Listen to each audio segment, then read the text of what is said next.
What's up guys and welcome. You are watching Fazi Fitness.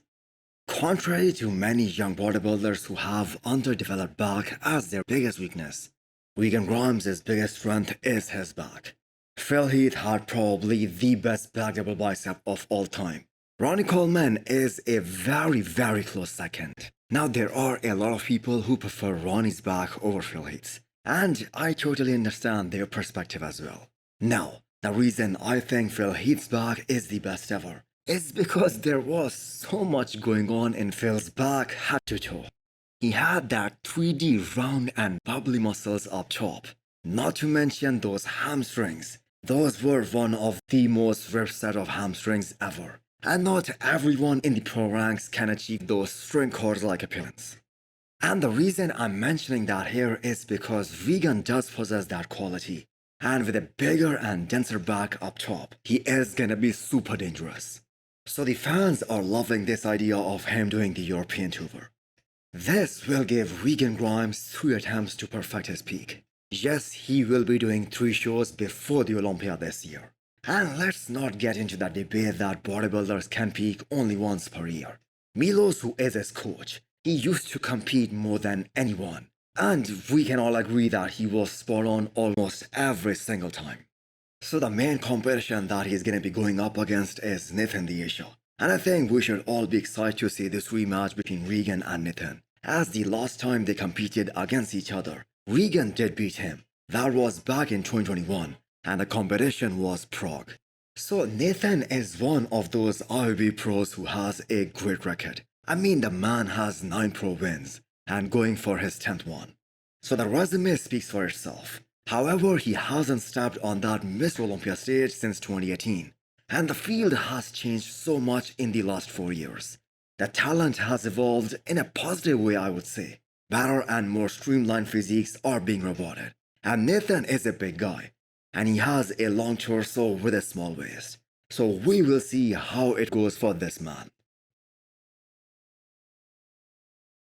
It must have been super hard for Urs to make the weight cutoff this year if classic physique weight limits stayed the same. And there were some speculations that him and some others already knew that the IFBB is gonna announce these new regulations, which is far from the truth, but Urs had a funny reply to this statement. So if we talk about his current look, even at the off-season peak, when Urs was 275 pounds, his body fat was close to 12%. That was a big concern for him, because it looked like that Urs is gonna be in the same scenario in which Keone was for the last 7 years or so. Sacrifice some muscle and risk losing the fullness and pop on stage. So the crazy chest have now started to come back to life, and we are still 13 weeks out. Now, we do not have to worry about Urs's conditioning. He will once again be spot on with that. Especially after what we saw at the Arnold Classic in March. He got sick right before the show. He was hospitalized just a week before the Arnold, and still he showed up peak to perfection. Some more classic physique updates as Wesley Weiser's prep has been going smooth so far. He is one of those guys who is above 6 feet, meaning he will have another 2 pounds after the new regulations. At the last Mr. Olympia, where he placed his career's best 8th place, he was still 5 pounds short of his weight cutoff. Now Wesley got a lot big in the off-season this time. So assuming he had put on enough muscle to exhaust that limit, those extra 2 pounds will be a sigh of relief for him. So Wesley looks extremely good, and he will soon be stage ready. Keone Pearson is also closing it in for Texas Pro. Only 15 more days to go till Keone reveals the best version to date. His potential, I think, is limitless. He can continue to grow and be a very good open bodybuilder if he wants to.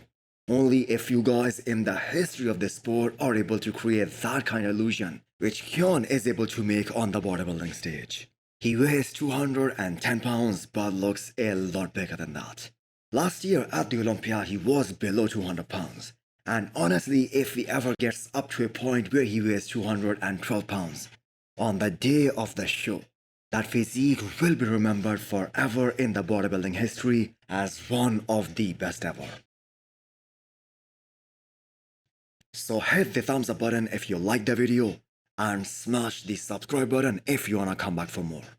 Thanks for watching.